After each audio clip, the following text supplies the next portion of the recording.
Hi everybody. I'm Preksha Malhotra, and as per mentioned, I am joining IIM Calcutta for their flagship PGP program. I graduated from IP College for Women from the University of Delhi with a Bachelor of Commerce honors. And post that, I was working with Deloitte USI as an audit assistant for about 10 months.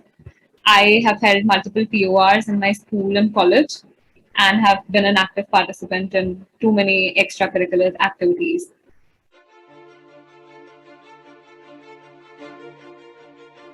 First thing that I did when I started preparing was for CAT was to find a motive as to why I want to do an MBA. Because unless you're not very sure if you want to go for MBA or not, you will not put in 100% of your efforts. So the first thing for me was to define my career path for like 5 years and 10 years, and then work towards it. So when I started preparing for CAT and I started watching YouTube channels, the content available on YouTube channels for clearing my basics, and then I used to move to sectional tests that were available, and then eventually mocks. And then the most important thing for me was to analyze mock. So I used to sit and analyze each and every question, each and every option that was given, and why did I get a question right and why did I get a question wrong. So that was my overall strategy on how I went about preparation for CAT per se.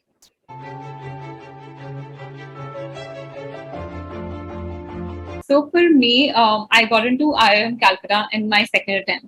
So I gave my first attempt in CAT 2019 when VRC was abysmally difficult, and it was absolutely different in terms of the pattern as compared to the previous years.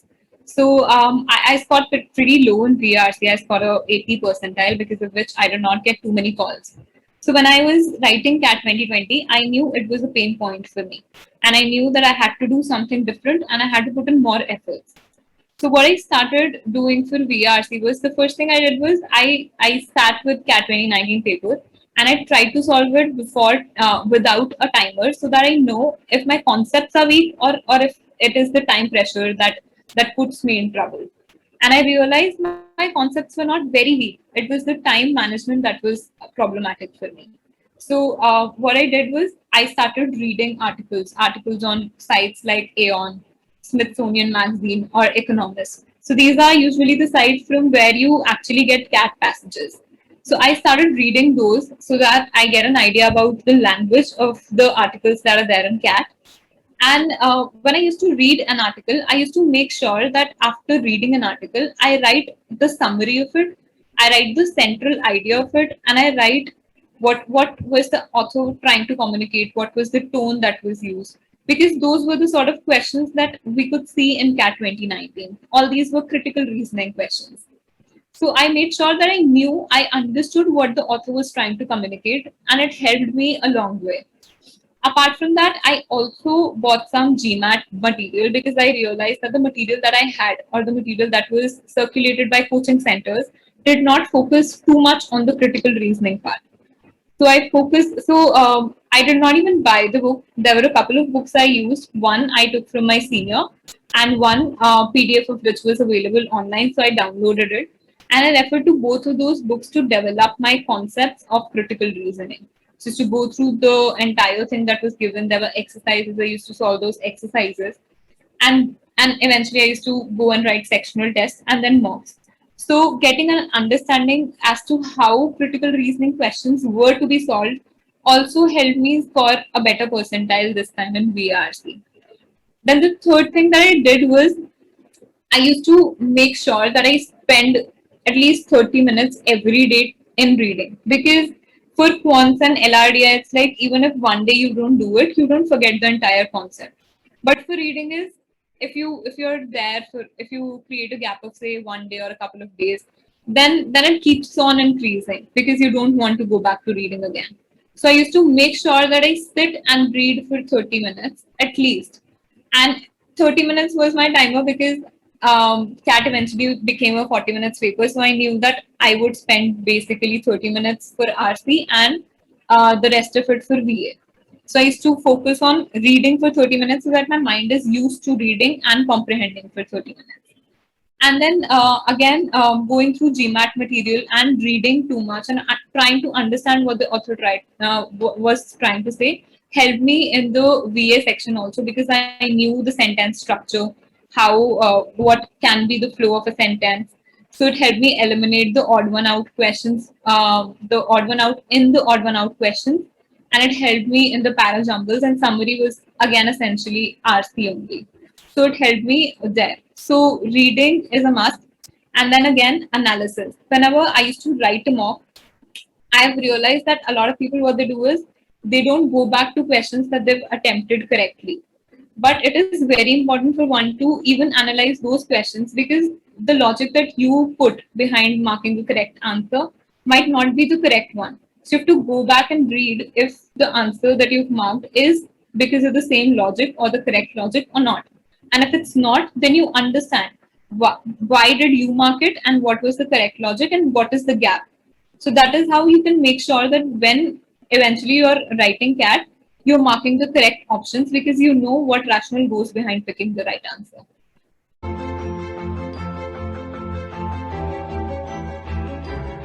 We can put it that way, because if you look at, say, 2018 paper, the quants was very, very difficult. So solving a lesser number of questions could fetch you a higher percentile. Exactly what happened with LRDI last year. Solving a bare minimum of 8 questions could fetch you 90 plus percentile. So, level of difficulty for quants going down is obviously a boon for non-commerce, non-engineer people, because we are not. I being a commerce graduate, I faced the difficulty in solving 2018 paper, but for 2019 and 2020, quants was a breeze for me. And English, of course, English people say is a pain point for engineers, but I think with the pattern changing and moving towards critical reasoning, not everybody is used to critical reasoning type of questions and answers. So the starting point is more or less similar for everybody when it comes to strengthening, weakening questions, etc. So for me, when I started preparing for quants in 2019, I used to be terrible at it. Terrible to the extent that I used to score in single digits sometimes. So I went to my coaching teacher, and the first thing that my mentor said was that you have to keep on solving, because unless you don't solve n number of times, you will not know how to solve it. So he said, leave Arun Sharma, leave everything, just stick to the basics and solve the basic booklet that you have. And I just solved the basic booklet. For me, especially geometry was very difficult, because it involved too many concepts, and the questions could be of too many varieties. So I tried to spend too much time on it. So I gave good couple of months to it. And what I did in those 2 months was just geometry. So solving the booklet about 3 times, 4 times, writing sectional tests, attempting the questions of geometry that were in the past 10 to 12 years of CAT papers. So that is how I went about geometry. For quants in general, also my approach was same. So the first thing that I did in quants was I divided it into 4 segments. One was the arithmetic, the second was geometry, the third was algebra, and fourth was miscellaneous. So everything other was miscellaneous. The first thing that I picked up was arithmetic, because the proportion of arithmetic in CAT exam is too high. So if you have your basics of arithmetic right, you are fairly doing well in CAT exam. So I focused my energy on getting my basics right for arithmetic, and I'm emphasizing on the words basic, because concept clarification is very, very important. So my way to go about preparation for quants was, for example, I pick up a topic, say TST. So I solve the entire booklet, and then I go to sectional tests. So the basic sectional test, the one that help you judge if your concepts are strong enough. So I used to attempt those tests. And if at all I got something wrong, I knew that this portion of the concept that I've studied is not very strong. So I used to go back and attempt those questions again. And then I used to come back and reattempt those questions. Then I moved on to another difficulty level, and then eventually to the level 3 difficulty level questions. So that helped me in clarifying my concepts and developing a strong base. Another thing that I did for quants was I maintained a booklet which included all formulas and all types of questions. So, for example, TST again, if we take an example, there are too many types of questions, both going up and down, elevator questions, the you can say racist questions, etc. So there were too many types of questions. For me, what I did was I used to write all the formulas in that notebook and every type of question that was available. So I used to write the question and I used to solve it there very clearly so that I know how such type of questions are to be solved. That helped me. Why? Because quants is too vast. So when you're say solving geometry and you have to write a mock, you cannot one day before the mock come and solve TSG again. So I just used to go through that entire booklet before my examination or on weekends or whatever.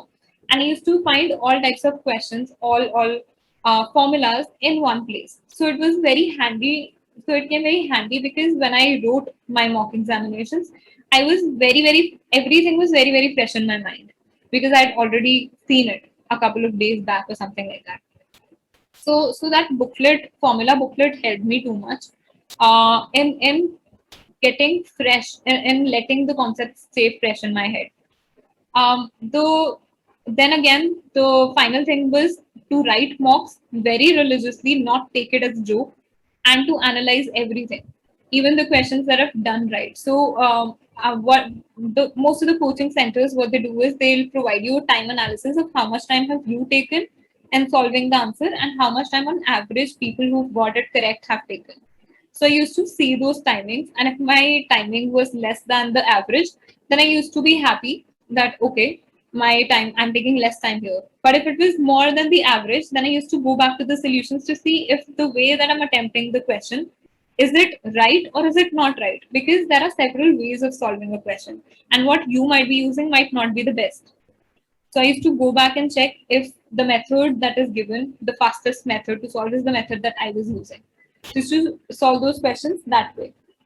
And of course, the questions that were incorrect, I used to try and solve them on my own first. And if I cannot solve them at any cost, then I used to go to the solutions that were given and see.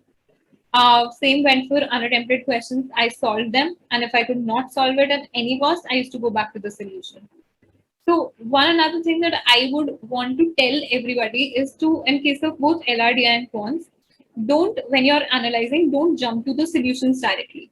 Try to brainstorm because when you're brainstorming, you are essentially finding too many possibilities of your questions going wrong, and you're eliminating it. Because if you've not attempted a question, that is because you did not know it. And when you start solving it, when you start applying the logic, you will either solve it or not solve it. When you're not solving it, then you're finding what did you do wrong. And if you're solving it, you are seeing that, okay, I knew this, but probably it did not click me at that time. So you can figure out why did it not click you at that time and focus on enhancing or strengthening that concept. So my funda was to not at all go to the solutions directly and spend whatever time I could. So for LRDI, if I'm taking say 1 hour also on solving a set, I would devote that 1 hour on solving one set so that I can get a solution on my own.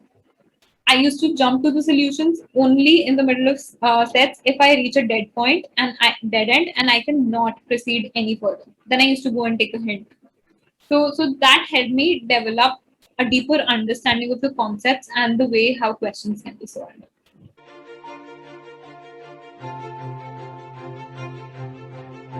A lot of that uncertainty aspect will be eliminated if you write mocks religiously, that nobody's clear on the pattern. So everybody's trying to predict what can happen. So if you write mocks, you see not every mock is on the same pattern. So whenever you go and write a mock, you see a new pattern every time. So that helped me in calming my anxiety when I saw very new pattern. So I wrote paper in second slot. A lot of people who wrote paper in the second slot already knew the pattern. But I preferred not to know the pattern pehle se because it would have created a bias in my mind. So I wanted to go fresh and I did not even have access to my phone because my center was far, so I had to leave early. So when I went in there, the pattern was given on the instruction page that these many questions will be there. So I knew, okay, 26 questions, 40 minutes. I roughly have to spend around this much time on every question. And I stuck to the this much time on every question pattern because I knew if I spent too much time, 40 minutes is nothing, it'll just go away. So it was very important for me to stick to the time limit that I've set for myself in the very beginning.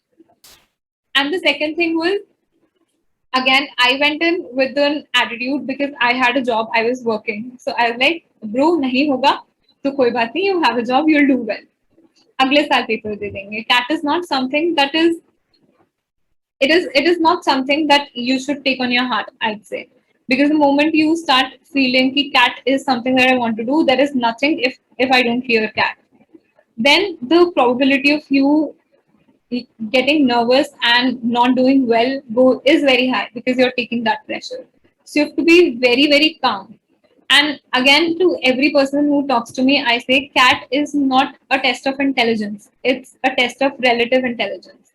So you don't have to solve the entire paper. You just have to solve as much to make you better than the others. So if a paper is difficult and if a paper is unpredictable, it's for everybody. It's not just for you. So a lot of people, if you're calm, you're already eliminating the people who are not calm and who are going to mess up the paper because of their nervousness. So I used to think of it that way, that if it's unpredictable, it's unpredictable for everybody. If it's easy, it's easy for everybody. And if it's difficult for everybody. So I am not alone in this.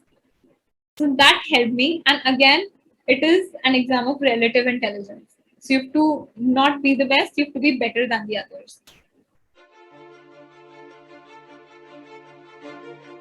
I have a question here. You mentioned that CR helped you in the RC. Yeah. So I'm curious about that point actually. I'm just trying to understand how the GMAT CR helps you in this RC or VA in any way. So Thank you. if you look at the last couple of years, CAT 2019 and CAT 2020, you'll see a change in the pattern of questions that CAT is giving you. So if you look at 2017 or 2018 paper, you'll essentially find reading comprehension questions that you used to find in school. What is this? What do you mean by this? What did this do? And all that stuff. But if you look at 2019 and 2020, you are going to find questions like which of the following statement can strengthen the central idea of the author? That is critical reasoning. So, unless you are not aware of the central idea and what the author is trying to communicate, you will not be able to figure out the statement which is strengthening the idea that the author is trying to communicate.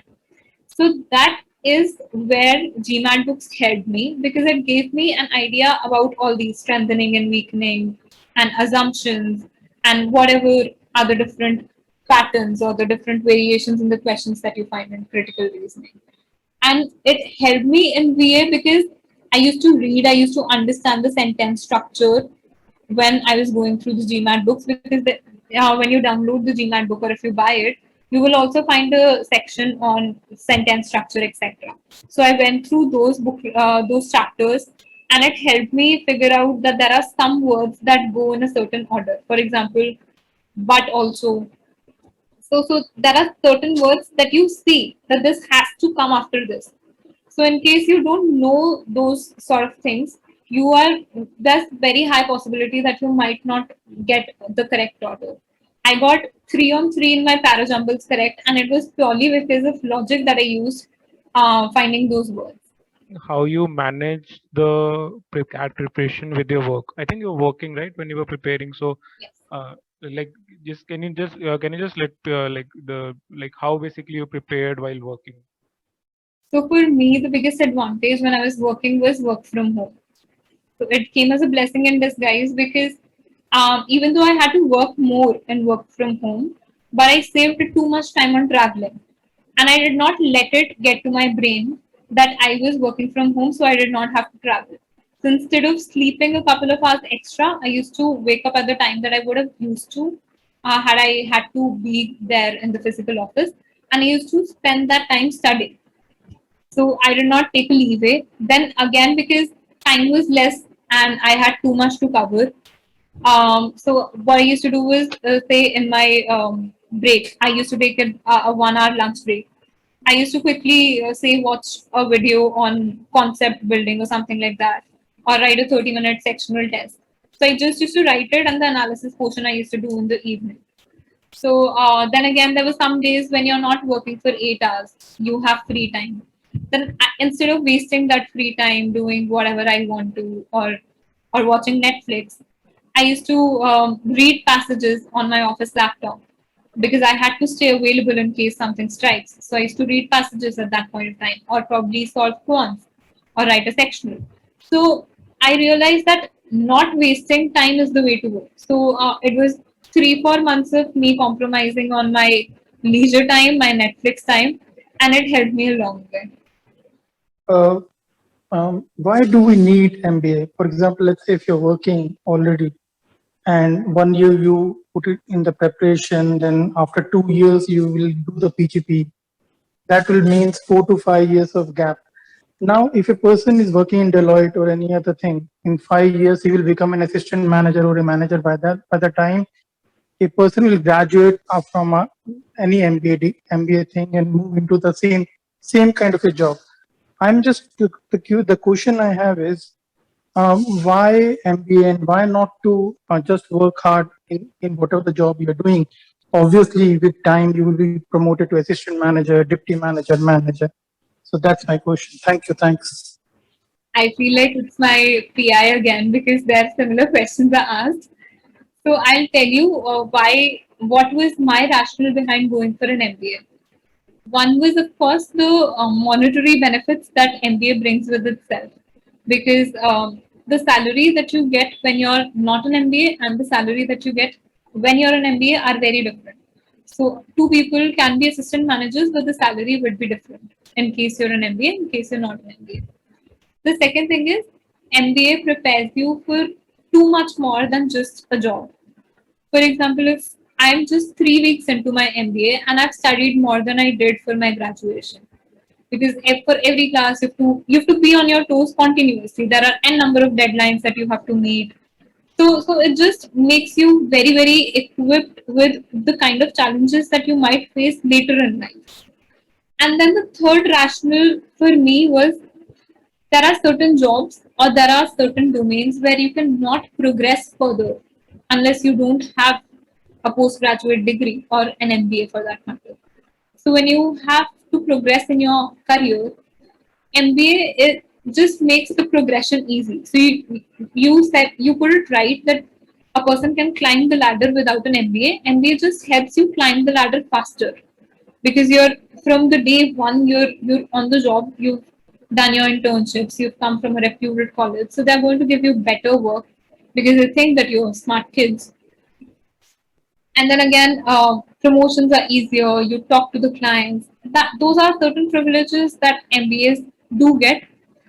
Again, as I said, after a certain point, your promotions also stagnate if you do not have a degree. So that were the three main reasons for me to go for an MBA.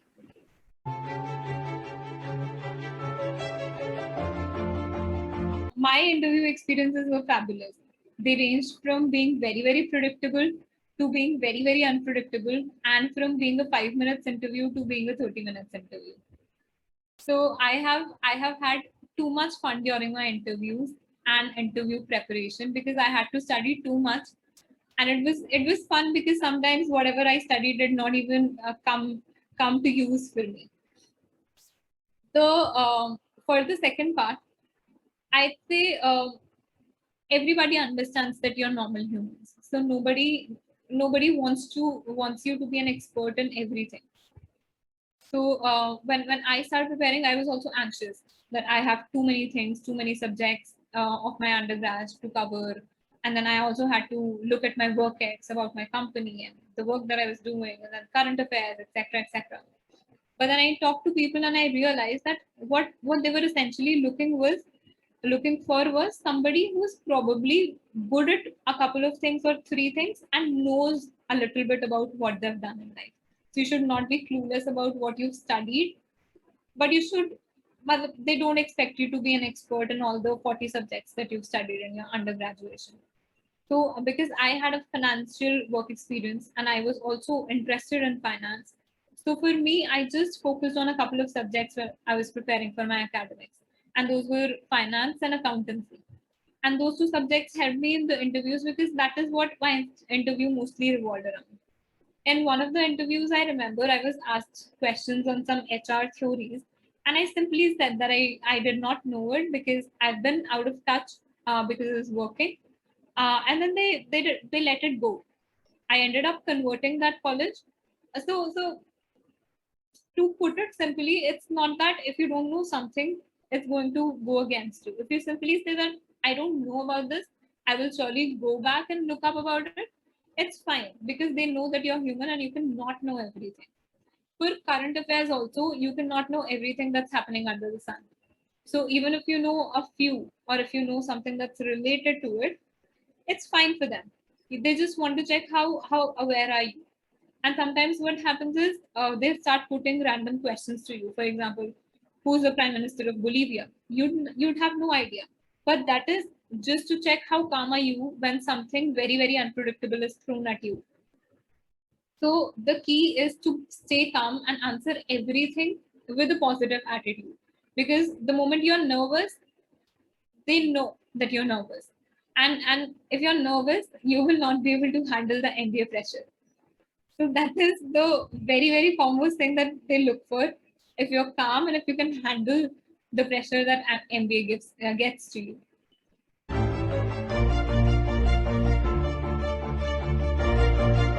So for me, relieving stress came from listening to music. I could not go out, which I like. So Zoom calls was the savior. So I used to call up my friends. We used to hang out on Zoom a little bit. And my friends were also preparing for CAT, so we had the same reasons to cry. So we used to cry, crib about it, and then talk about things that are happening. And it was all fun. Of course, there are times when you feel low because you're not scoring well in mocks. But that is a phase everyone experiences. Even I did. All the toppers, even if you rock to 100 percentile, they also had that phase where they were not scoring so well. But the only thing is that you have to get out of that phase. And the one thing that pushed me out of that phase was my faith in my abilities and my end goal that I had. Because I knew that I had to reach a certain place in life, and which was only possible through CAT and MBA.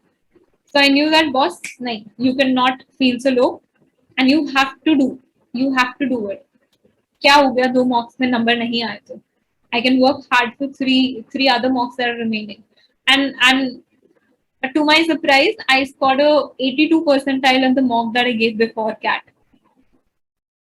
That could have been a confidence, sort of shaker for me. But I was like, okay, fine.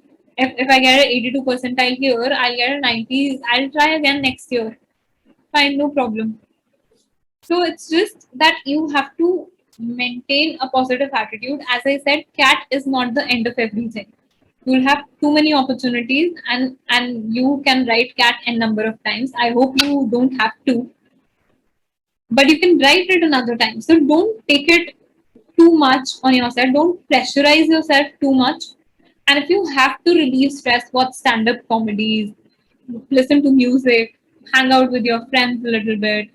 Stop writing mocks for a couple of weeks and just focus on building your concepts, because sometimes writing too many mocks also creates a pressure on your mind. So there were a couple of weeks when I did not write mocks because I did not feel like it. I knew that I was low, so I will not write it. But it turns out to be fine for everybody.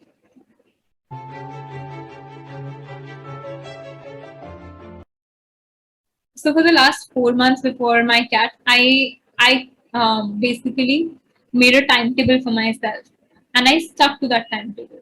So that timetable was essentially which day I had to do what, and I did not do like one day I'm going to do entirely quants, one day I'm going to do entirely LRDI. So I used to divide my time in all the three sections every day. So I used to stick to that time limit, and so the time limit just gives you a challenge. So it's challenging that I have to finish this much by the end of this week. And when things start piling up, you have that motivation that no, I had to do this much. I've only done this much. So start solving more. So that helped me.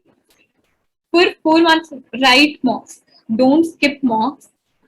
Of course, a couple of mocks you can skip a couple of mocks, but write it religiously and don't take it as a joke. Mocks are something that will prepare you for CAT, because CAT can be very brutal if you've not written mocks, because you will not know what to do and you will panic.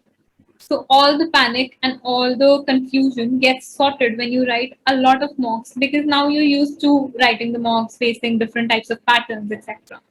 So keep writing mocks whenever you feel low. Do whatever makes you happy, and don't forget your basics. Keep solving your basics. A lot of people, what they do is they'll just keep on writing n number of mocks. So every day or every week they'll write 4 mocks, 5 mocks. I feel that is counterproductive, because you, if you're writing 5 mocks a week, what time are you spending on analyzing it, and what time are you spending on strengthening the concepts that are weak? So write just 1 or 2 mocks a week and spend the rest of the time for finding out what are your strengthening, what are your strengths, and what are your weaknesses. Focus on improving the strengths area. Focus more on helping build your weak areas. So that is what you should be doing, in my opinion, in these 4 months now.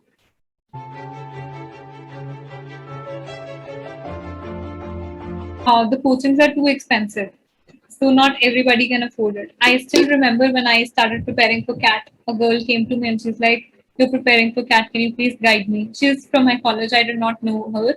I was just solving some time booklet questions, and then she came to me.